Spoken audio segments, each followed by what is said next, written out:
on est le 11 décembre, Ouais. vous devenez Miss France 2022. Qu'est-ce qui se passe à ce moment-là dans votre tête? C'est très compliqué comme sentiment parce qu'en fait, l'émission passe très vite, même si pour les gens ça paraît extrêmement long, pour nous c'est très court. L'instant entre le moment où on est 30 et le moment où on est 2, c'est vraiment un claquement de doigts et là c'est la vie qui bascule. Et en fait, moi quand j'entends ma région, bizarrement, il n'y a pas tellement d'émotion, il y a un aspect robotique qui s'est mis en place où les gens m'attendent, il faut que j'aille sur scène.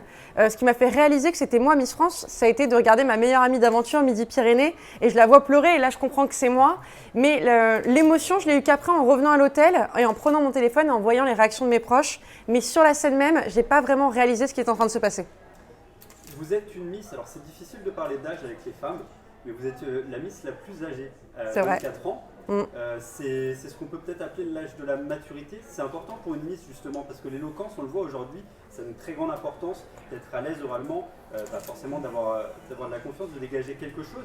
Et c'est justement là-dessus que vous avez basé votre force. Enfin, c'est ce qui a plu, c'est ce qui a séduit, que ce soit le public ou le jury.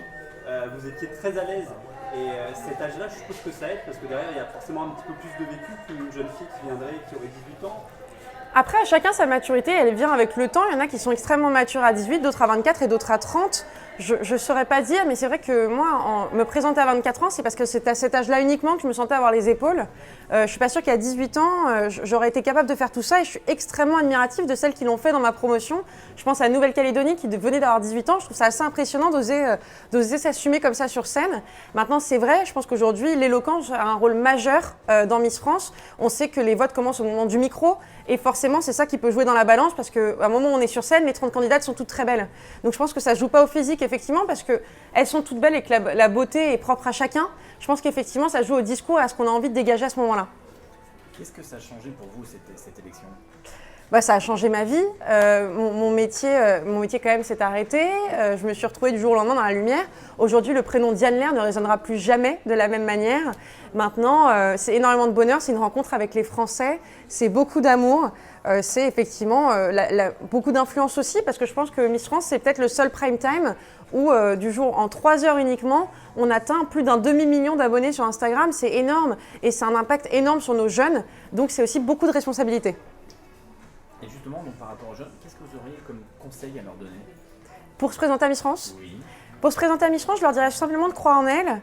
Je pense que ça ne sert à rien d'essayer d'avoir un discours parfait. Et ça, c'est quelque chose que je dis quand je vais au casting, etc.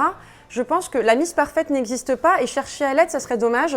On aime les failles, on aime l'erreur, on aime le côté naturel et on aime que chaque Miss France ne se ressemble pas.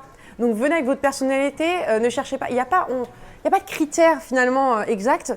On peut avoir une brune, une blonde, une rousse, une métisse. On peut avoir une fille qui fait un 34 et une autre qui fait un 42, ça ne veut rien dire, c'est vraiment ce qu'on dégage à ce moment-là, c'est une aura, c'est son destin. Donc je pense que venez comme vous êtes. Ça fait maintenant 5 mois que vous êtes élue. Déjà. Le temps passe vite. Est-ce que vous attendiez à voir autant de choses, à découvrir autant d'univers différents et puis surtout un tel engouement du public? Parce qu'on le voit, chaque déplacement de Miss France, c'est une grande fête. C'est un hymne à l'amour en fait en réalité. C'est vrai que c'est un hymne à l'amour, c'est bien résumé. Je ne sais pas si je m'attendais à autant. En tout cas, ce qui m'a le plus surprise depuis que je suis Miss France, c'est l'amour qu'on reçoit et celui qu'on donne. Souvent, avant d'aller en prestation, je me sens fatiguée. Je dis, ah là, aujourd'hui, je suis comme tout le monde finalement.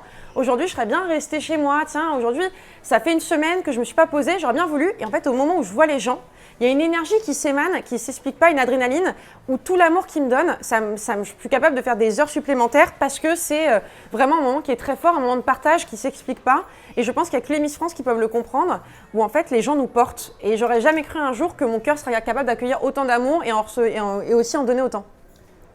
Est-ce que vous avez plein de projets en fait 2023, 2024? Qu'est-ce que vous avez comme projet? Il y a beaucoup de projets, effectivement, plein de choses qui se profilent. On sait qu'une année Miss France, c'est énormément d'opportunités par les rencontres qu'on fait. Donc, il y en a déjà pas mal qui se dessinent peu à peu. Maintenant, je trouve que c'est dommage de penser déjà à demain. Donc, pour l'instant, je profite d'être Miss France parce que ça va effectivement très vite. On est déjà à 5 mois. Donc, les projets, on y pensera plus tard. On va finir cette interview sur une petite pointe d'humour. Vous êtes une grande supportrice du foot, du Paris Saint-Germain en particulier. Alors, est-ce que Kylian Mbappé sera parisien l'an prochain?